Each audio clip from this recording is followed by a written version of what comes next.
各位网友，大家好，欢迎来到包民说。这期话题我们说一说解放军派出19架飞机进入台湾的防空区。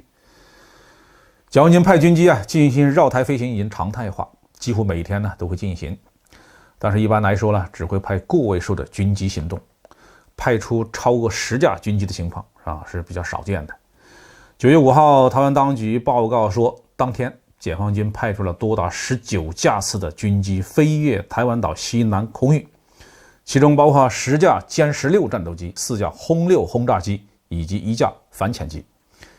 这是典型的远程攻击阵容。每当美国海军有舰船路过巴士海峡的时候，解放军都会派出军机进行侦察或者是模拟攻击。这并不是解放军第一次出动如此多的战机前往台湾周边空域。今年6月15号解放军曾经派出28架飞机进行绕台飞行，这是迄今为止台湾军方报道过的解放军最大规模的一次行动。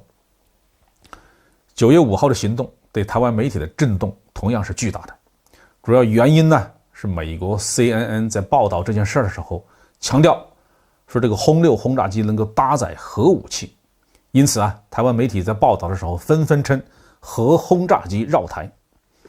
其实轰6轰炸机能够携带核武器，这是一件新鲜事吗？早在1967年6月17日，我军的轰6甲4251号轰炸机就执行了中国第一次空投氢弹试爆的任务。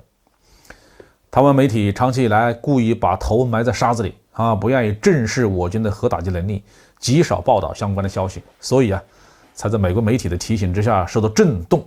CNN 这样报道完全是夸大其词。我国早就承诺不首先使用核武器，也不对无核国家或者地区使用核武器。台湾是中国的领土，我们更不会在台湾使用核武器。未来台湾战争基本上可以认为是一场常规战争。美国媒体之所以如此炒作，纯粹是看热闹的不怕事儿大，就是想制造事端。美国从阿富汗狼狈撤退使得美国在盟友心中的形象是大幅度的降低，已经被认为是不可靠的盟友，是为了自己的利益可以出卖朋友的盟友。解放军这19架军机的行动似乎还刺伤了美国的自尊心。有美国议员在社交媒体上说，这是中共趁美军狼狈撤出阿富汗之际，试探美国及其盟友的决心。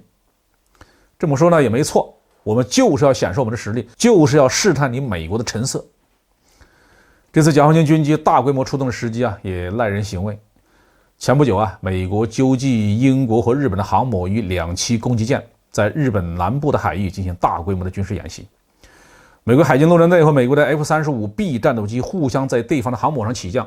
台湾即将于9月13号开始进行汉光军事演习，还将从9月15号开始在包括金门、马祖和台湾本岛的许多地方举行万安演习。我们可以预料在台湾进行演习的时候，解放军还会有更多的动作。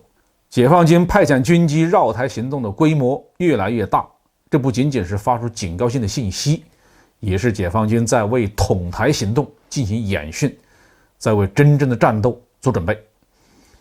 美国和日本有许多政客成天叫嚣着要武力保卫台湾，但是美国官方从来没有公开承诺直接派兵参战。